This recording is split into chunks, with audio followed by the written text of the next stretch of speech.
देख सकती हूँ मैं कुछ भी होते हुए। आवाज़ से जज मत करना, यहाँ बस सीन को समझना है, भावनाओं को समझना। काश कि हम तो ऐसे सिंगर हैं जिनको सुन ले तो लोग ना 2-3 कोस दूर भाग जाएं, है ना। तो अभी ना हम यहाँ कोई इंडियन आइडल में ऑडिशन नहीं दे रहे हैं, अभी बस हम आपको एक सिचुएशन समझा रहे हैं।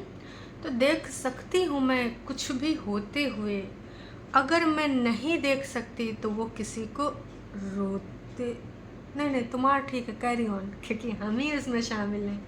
हाँ, तो देख सकती हूँ मैं कुछ भी होते हुए, नहीं मैं नहीं देख सकती कुछ लोगों को देखकर रोते हुए।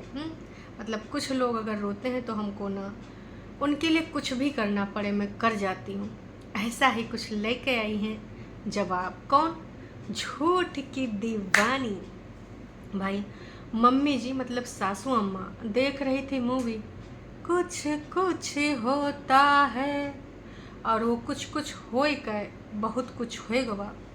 मम्मी जी को यानी कि सासू अम्मा को कुछ ऐसी चीज़ याद आ गई जिसकी वजह से उनके भाई दिल जिगर किडनी में बहुत सारे भावनाओं का मिश्रण हो गया और फिर बहुत कुछ हो गया।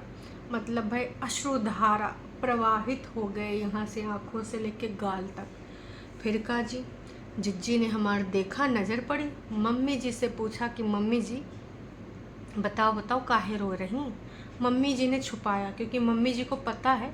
हाँ हाँ, बेटी है तो मम्मी जी को नहीं पता होगा तो चाची को, पड़ोसी को, गांव वालों को, मोहल्ले वालों को, या फिर किसी और को पता होगा। ना ना ना, वैसे जिज्जी के बारे में तो सबको पता है कि हमारे जिज्जी का नेचर कैसा है। मतलब अच्छा है यार, हरदम तुम लोग गलत ही काहे समझ सकते हो हैं।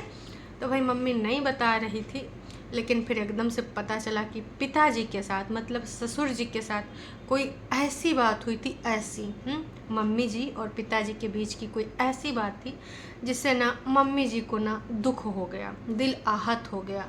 और मम्मी जी का ये भी सीन है कि भाई मम्मी जी बार बार ये रियलाइजेशन करती हैं कि कोई फ़ोन करके याद नहीं करता है, कोई हालचाल नहीं पूछता है, मम्मी जी से दुखी रहती हैं। नहीं नहीं नहीं, जिज्जी ने बता दिया उनकी मम्मी नहीं, उनकी मम्मी को याद करने वाले तमाम हैं। बग्गा है, बग्गी है, हैं? ऐसे कैसे? अगर उनमें से कौनो याद नहीं करा तो हमारी जिज्जी सीधे पॉडकास्ट बना देगी और उनकी इमेज की ना चार टाइफिस सब उड़ा देगी। तो यहाँ सासू अम्मा का ये दुख था कि उनको कोई याद नहीं करता, उनको कोई हालचाल नहीं पूछता। जिज्जी इस प्रकार की बातें ऑन कैमरा नहीं करते। कहा तुम भी अपनी ससुराल वालों से कंट्रोवर्सी करना चाहती हो, क्योंकि देखिए जो घर के मेंबर हैं उसमें जेठ जेठानी भी आते हैं और अंकल जी भी आते हैं। तो फिर हमारी जिज्जी ने देखा ना आओ ना देखा ताओ और सीधे फ़ोन मिला दिया की को। अभी इस कहानी के पीछे ना बहुत बड़ा लॉजिक है, वो लॉजिक अभी आपको समझ में आएगा। हम का जी बहुत सारे लोग समझ गए और समझाए भी रहे। चलो जी मुद्दे पे आते हैं। तो जिज्जी ने तुरंत बिना देरी करे घुमाया अपने फ़ोन ससुर जी को। ससुर जी मम्मी जी रो रही हैं। फिर ससुर जी ने बहू की तारीफ करते हुए कहा काहे रो रही है? इतना चैन सुकून से तो खाए पी रही, ऐश कर रही, फिर काहे रो रही है? फिर मम्मी जी से बात हुई तो पता चला कि बीच में कोई ऐसी बात थी, ऐसी जो उस ऐसी बात की वजह से मम्मी जी इमोशनल हो गई थी। फिर बातचीत हुई तो थोड़ा सा नॉर्मल हुई। तो जिज्जी का कहना है कि मेरा एक सूत्री कार्यक्रम है कि अगर मेरे आसपास घर में कोई भी अगर किसी वजह से रो रहा होता है तो या तो जिसकी याद आ रही होती है मैं उससे बात करा देती हूँ, या फिर उसके बीच का जो भी मैटर है, दो लोग हैं अगर आपस में नहीं बातचीत कर रहे हैं तो उसको मैं रिजॉल्व करा देती हूँ। वैसे 1.5 घंटे की कॉल याद है बग्गी को की गई थी छुटकन्नी के साथ दूरी मिटावे के खातिर। तो वही के शाम को फिर वो सब गए थे का चिंटू के लिए गाड़ी देखने के लिए और खाना पानी बाहर खाने के लिए। उसके बाद ना दोनों का फिर से एक ना भाई बॉन्ड बन गया था और प्लांट वगैरह का आदान प्रदान हुआ। फिर लॉन्ड्री बैग भी भाई बग्गी को था कि भाई जिज्जी को गिफ्ट करे, तो इधर से प्यार मोहब्बत बन गया। तो कुल मिला के अगर किसी के बीच में दरारें दुरूरें होती हैं या मनोभाव बीच में आपस में टकराते हैं तो हमारी जिज्जी इतनी अच्छी है, इतनी अच्छी है कि सबको ना मिलाए देती है। मतलब ऐसा कुछ नहीं है, उसके हाथ में जो जो चीज़ें होती हैं वो करके ना मुद्दे को सुलटाए देती है। इतना कहना था जी कि बस हमारे दिमाग में वही बात आई, और सब्सक्राइबर्स के भी दिल में दिमाग में एक बात आई कि जी जब तुम किसी के आंसू नहीं देख सकती हो, तो इस समय हमारे इंडिपेंडेंट जज्जी कितनी बार आंसू बहाई हैं, एकदम डुबाए हुई आंखों से रोई हैं। आप एक कॉल लगा के उधर बतिया नहीं सकती हैं भाई कागजी पति से। और अगर ये आपका नेचर ही है तो भाई इतने साल कैसे लग गए, ये वाला मामला आपने काहे नहीं सुलटाया। आप सबके बारे में सोचते हैं, उस बंदी की ज़िंदगी जो कि अभी शुरू हुई थी और उस टाई फुस हो गई आप लोगों के क्रियाकलाप की वजह से, और कुछ उसकी नासमझी की वजह से जो आपकी बातों में आ गई। तो जब आप एक तरफ से सबकी समस्याओं का समाधान कर रही हैं और करती आई हैं, तो भाई छुटकन्नी जिज्जी से कोई लड़ाई है, दुश्मन है, दूर की रिश्तेदार है, खुद ही सगी बहन है भाई साहब हैं, तो उसका रिश्ता आपने मतलब सुलटाने के लिए कभी कॉल नहीं लगाई। और कॉल लगाने का जी पुल के इस पार पुल के उस पार हैं, बीच में पुलैब बुला लेती हूँ। अक्सर वहाँ जिज्जा जी कई बार रील बनाई ना, मेरे सपनों की रानी कब आएगी तू, बीती जाए जिंदगानी कब आएगी तू। अरे सही में भाई कागजी जिज्जा ने बनाई है ऐसी रील, चाहे तो जिज्जा जी के इंस्टाग्राम पे ओल्ड रील में जाके देख लो। तो जो जिज्जा जी बार बार हिंट दे रहे थे, उस टाइम वो वाकई में घर बसाना चाह रहे थे, छुटकन्नी को लाना चाह रहे थे, इसलिए सेक्शन 9 भी हायर किया था और पुल तक भी पहुंच गए थे, गाना भी गाया आए थे। उस टाइम आपको दोनों को मिलाने का नहीं सूझा? नहीं बताइए, सोचना चाहिए था ना। आप घर के जितने भी लोग हैं सबके बारे में इतना सोचती हैं, लेकिन अपनी बहन के बारे में, उसके पति के बारे में, उसके घर बसाने के बारे में आपने क्यों नहीं क्रियाकलाप कराया? बताइएगा ज़रूर जिज्जी, इंतज़ार रहेगा। एक सब्सक्राइबर ने लिखा है, तुम सबकी प्रॉब्लम शॉर्ट आउट करती हो, तुमने अपनी छोटी बहन की लाइफ को इतनी बड़ी प्रॉब्लम नहीं दिख रही, उसको तुमने शॉर्ट आउट क्यों नहीं करा? उसकी लाइफ में क्यों दोबारा से सेटल नहीं करा पा रही हो? कैसी बहन हो, 1 घंटे से छुट्टी किसकी इसकी उसकी कहानी सुना रही हो। और हाँ दर्शकों, अब जून में ही जाना हो पाएगा, क्योंकि मई मंथ में तो देखिए हमारी जिज्जी को छुट्टी मिल नहीं पाएगी, क्योंकि जिज्जी का कहना है, इन लोगों से मैं बार बार कह रही हूँ कि अगर इतने ज़्यादा घर परिवार की याद आ रही तो कल के कल हम आपको भेज देते हैं, लेकिन ये कह रहे हैं कि हम चलेंगे तो सब लोग साथ ही चलेंगे, मतलब नूना जिज्जा जिज्जी सब लोग साथ में चलेंगे। इससे जो तमाम लोग तुम कह रहे हो कि काहे नहीं आ रही, तो जिज्जी ने सफाई दे दी है अपना सफाईनामा कि देखो हम तो तैयार हैं, लेकिन यही लोग नहीं जाना चाहते, क्योंकि यहाँ पर इतना आराम है, वहाँ पर कितना काम है। कोई लहसुन छिलक दे देगा, कोई सब्जी, तो कोई प्याज और लहसुन साफ करवाएगा, और मम्मी जी तो भाई पापा जी के लिए पराठे बना के देंगी हैं। तो वहाँ से जितने दिन हो जाए उतने दिन वहाँ रहना चाहती हैं, क्योंकि अक्सर हमने देखा है जब पॉडकास्ट चल रहा था तो उसमें एक बार ना मम्मियों ने गाना गाया था कि भाई जब हम वहाँ चले जाएंगे तो बहुत ज़्यादा याद करेंगे हैं कि जाने कहाँ गए वो दिन। तो भाई ये सारी चीज़ें इन्होंने बोली। खैर सब्सक्राइबर ने आगे भी लिखा है, तो भाई इनका कहना है कि भाई वो तो पगलिया है जो तुम सबके चक्कर में आए के उसने अपनी ज़िंदगानी को तबाह कर लिया है, और तुम लोग सिर्फ अपनी लाइफ एंजॉय कर रही हो, चिल मार रही हो, फालतू के नौटंकी ड्रामे कर रही हो, रोज़ 2-3 मूवी निपटा रही हो हैं। और वो पागल है जो तुम्हारे चक्कर में अपनी लाइफ तबाह कर ली। तुमने आज तक उसकी लाइफ का डिसीजन क्यों नहीं किया, क्यों उसके पति को कॉल नहीं किया? वैसे तो तुम हर किसी को कॉल कर देती हो। जिज्जी का एक कहना था, मम्मी जिसे बार बार कह रही थी कि मम्मी सब लोग क्यों नहीं खुल के बात करती हो, और अब अपने इमोशन कब अपने पति से शेयर करेंगी, मतलब अब कौन सा टाइम है? मम्मी जी कह रही थी मतलब हम कर नहीं पाते हैं, मतलब हमेशा से एक बना हुआ है। तो जीजी कह रही थी इसमें डरने की क्या बात है, मतलब आपके घर में सब लोग उससे डरते हैं। दीदी सब लोग, आपका भी तो घर है वो है? मतलब मम्मी से कह रहे हैं कि मम्मी आपके घर में सब लोग डरते हैं। जीजी वो आपकी ससुराल नहीं है, और जिनको सब लोग कह रहे हो वो जेठ जेठानी और उनके बच्चे आते हैं। मतलब जीजी यार तुम तो भाई एक्स्ट्रा मॉडर्न निकली। इस तरीके से तो भाई जो बाहर के विदेशी लोग होते हैं वो भी फैमिली को फैमिली ही बोलते हैं, आपके घर में नहीं बोलते हैं जिस प्रकार से आपने बोला। तो मम्मी जी कुछ बोल नहीं पा रहे थे, उनको शब्द नहीं मिल पा रहे थे कि पापा जी से क्यों लोग डरते हैं। तो भाई मम्मी जी तो जवाब दे नहीं पाई, पर मम्मी जी ज़रूर यही कहना चाह रही होंगी कि एक इज़्ज़त और रिस्पेक्ट नाम की चीज़ होती है जो घर के बड़े बुजुर्गों से कुछ लोग करते हैं, खासकर पिताजी से। पहले से एक बना होता है कि भाई इनका रुख ऐसा है, और बात करने में थोड़ा सा डर लगता है कि पता नहीं क्या रिस्पॉन्स मिले क्या नहीं मिले, क्योंकि एक उनका वैसा व्यक्तित्व पहले से बना होता है, एक लाइन ड्रॉ होती है कि भाई इसके बाद नहीं। तो वो रिस्पेक्ट होता है, उसको डर नहीं कहते हैं जिज्जी। खैर, तो हमको डर ही लगेगा, हमारी जिज्जी डरती थोड़ा है, इसलिए तुरंत ससुर जी को कॉल लगाई कि देखो ससुर जी ऐसा चल नहीं पाएगा, मम्मी जी इमोशनल हो रहे हैं, लो बात करो। तब जाके दोनों ने बात करा, तब जाके मम्मी जी के चेहरे पे हंसी आई हैं।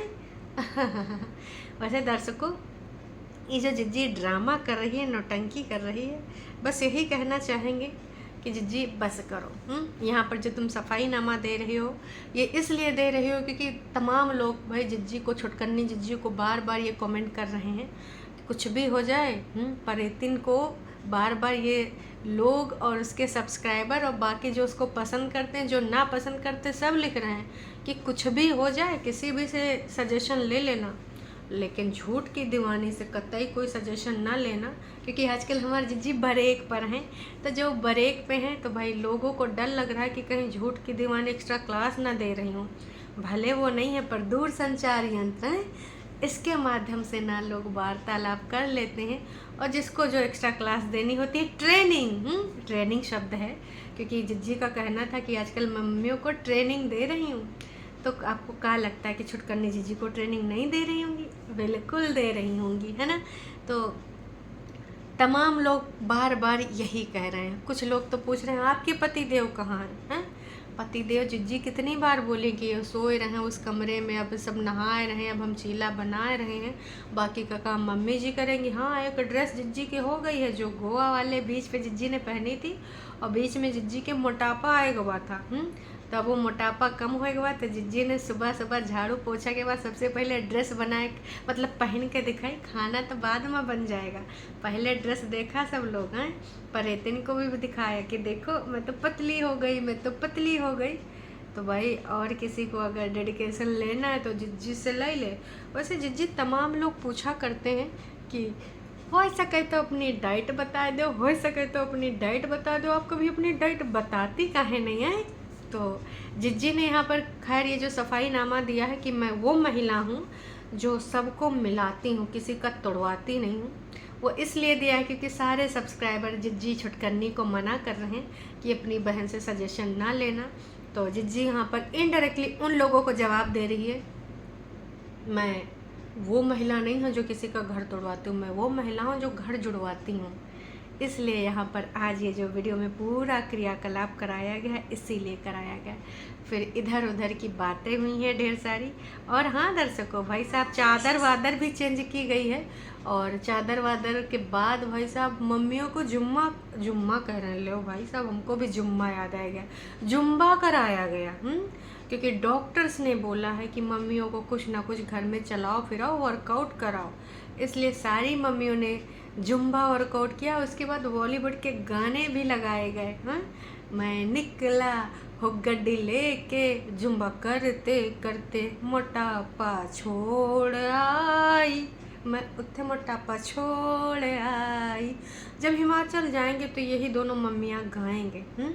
आपको कहाँ लगता है दर्शकों? कमेंट करके ज़रूर बताना। कुल मिला के दर्शकों, इस पूरे वीडियो में सिर्फ और सिर्फ नौटंकी ड्रामा। तमाम लोग लिख रहे हैं कि अपनी भाभी से कुछ सीखो, ये जो सब नौटंकी ड्रामा कर रही हो ये अब बंद करो। चीला नहीं चिल्ला बोलती हैं, तो वही लोग बोल रहे हैं चीला नहीं चीला बोलिए, चिल्ला नहीं। तो ये सारी चीज़ें जो जिज्जी ने दिखाई हैं, आम की चटनी में थोड़ा सा पुदीना भी डाल दीजिए। तो जिज्जी ने लिखा हाँ जी डाला है। आजकल हमारे जिज्जी रिप्लाई भी कर रहे हैं। अब हमारे देखिए जिज्जी को चटनी चटपटी बनानी और रियल जिंदगानी की जो बातें होती हैं उसमें तड़का लगाना बहुत अच्छे से लगता है, बहुत अच्छे से आता है। तो क्लीनिंग वगैरह और फालतू की बातें, फालतू की बकवासें, जो करंट वाला मैटर चल रहा है उससे रिलेटेड कुछ ना कुछ ये ऐसी चीज़ें करती रहती हैं कि लोग उससे उसको ना रिलेट कर लें। आज यहाँ पर ये जो दिखाया गया है छुटकन्नी जिज्जी के रिगार्डिंग वो उसी से जोड़ा जाना चाहिए, इसीलिए उन्होंने ये बोला है कि किस तरीके से मैंने मम्मी और पापा की बात कराई, किस तरीके से उनको जो है तुरंत एक दूसरे से बात करके वो लोग खुश हो गए हैं। तो अब लोग तो सवाल उठाएंगे ही कि भाई अगर इतना है तो आपने अपनी बहनियाँ का मैटर काहे नहीं सुलटाया। और लोगों ने उठाए भी दिया। तो अब जिज्जी ने फिर बाद में अपने बालों की चोटी भी बनाई। मम्मी जी का एक सपना और है दर्शकों, खैर ये सपना तो है ही है कि छुटकन्नी अपने बच्चे को लेकर ससुराल चली जाए, लेकिन एक और सपना है कि मेरी जो दोनों बच्चे हैं, मतलब दोनों लड़कियां, उनकी गुथ लंबी हो। क्योंकि मम्मी जी के घने सुनहरे काले बाल, नहीं पीले ऑरेंज, मतलब मेहंदी बाल, डाबर ने किया कमाल। तो मम्मी जी का सपना है कि मेरी लड़कियों की लंबी लंबी एकदम गुथ हों और उनको गुथें फिर ऐसे लगाएं। तो मैं यही कहना चाहूँगी कि भाई साहब ये सब ना जो हो रहा है ये सब ना जानबूझ के हो रहा है, कंट्रोवर्शियल कंट्रोवर्शियल कंट्रोवर्शियल, क्योंकि समझदार के लिए इशारा काफ़ी है। और ये सारी चीज़ें आप लोग समझ ही गए होंगे जो हमने बताई हैं, है ना। इससे पहले छुटकन्नी ने रील से भी साफ कर दिया है कि भाई हो नहीं सकता, हो नहीं सकता, मतलब कागजी जिज्जा और छुटकन्नी के बीच में अब कुछ पॉसिबिलिटीज़ लग नहीं रहे हैं। क्योंकि जिज्जी ने अब मान लिया है कि अगर किसी की बॉडी को बंधक बनाए भी लो, दिल तुम्हारे पास नहीं तो क्या करोगी उसको यहाँ पर बंधक बनाए के। इसलिए जिज्जी ने कहा इसको जाने दो, उसको अपनी ज़िंदगी जी लेने दो, लेट गो। तो कहा जिज्जी आप अपने कागजी पति को जाने देंगी, लेट गो करेंगी? देखिए अपनी रील पे कायम रहिएगा। रील तो वही होता है ना जो आप यहाँ खुले ज़ुबान में बोल नहीं पाते, क्योंकि बहुत पहले, बहुत महीनों पहले आपने एक बार बॉलीवुड और हॉलीवुड के स्टाइल में बोला था। कई बार ऐसा होता है जब आप अपनी चीज़ों को अपने शब्दों से व्यक्त नहीं कर पाते हो, तो रील वो माध्यम है जिसका आप सिलेक्शन करके वहाँ पे लगा के अपनी भावनाओं को व्यक्त कर सकते हो। तो हम तो आपकी भावनाओं को पूरी तरीके से समझ चुके हैं और आपने भी अपनी भावनाएं समर्पित कर दी हैं। अब कागजी पति भी समझ चुका होगा, हैं? वैसे तमाम लोग करें कहाँ है कागजी पति, किधर, कहाँ? बिना बोले का कागजी पति ने भी ब्रेक ले लिया, या फिर हमारी जिज्जी ने कोई ऐसा जाल बिछाया जिसमें कागजी पति फंस के तड़पड़ आया। आपको खा लगता है भाई जब तक कागजी पति का वीडियो नहीं आएगा दर्शकों, तब तक इधर न उधर न किधर पता नहीं चल पाएगा, है। चलिए जी अभी के लिए इतना ही। फिलहाल उम्मीद यही करेंगे कि कागजी पति स्वस्थ हों, हैं, और अगर कुछ अच्छा हो रहा हो जिज्जी के साथ तो कौनो बात नहीं, फिर व्यस्त हों, हैं। लेकिन ऐसा चांस बहुत कम है क्योंकि जिज्जी की रील बहुत कुछ बोल रही हैं। बाकी भाई साहब होने को तो कुछ भी कर सकते हैं, होने को तो कुछ भी हो सकता है। काश कि भाई इन सब के जिंदगानी में बोला गया था ना कि कभी भी कुछ भी कोई घटना हो जाती है एकदम जादुई, है। तो क्या पता भाई कोई जादुई घटना हो गई हो। चलिए जी अभी के लिए इतना है, फिर मिलेंगे एक नई अपडेट के साथ। चैनल पे अगर आप नए हैं तो चैनल को कर सकते हैं सब्सक्राइब, और अगर वीडियो आपको पसंद आई तो भैया किधर जा रहे हो, एक लाइक तो करके जाओ ना यार जी। चलिए जी टाटा बाय बाय।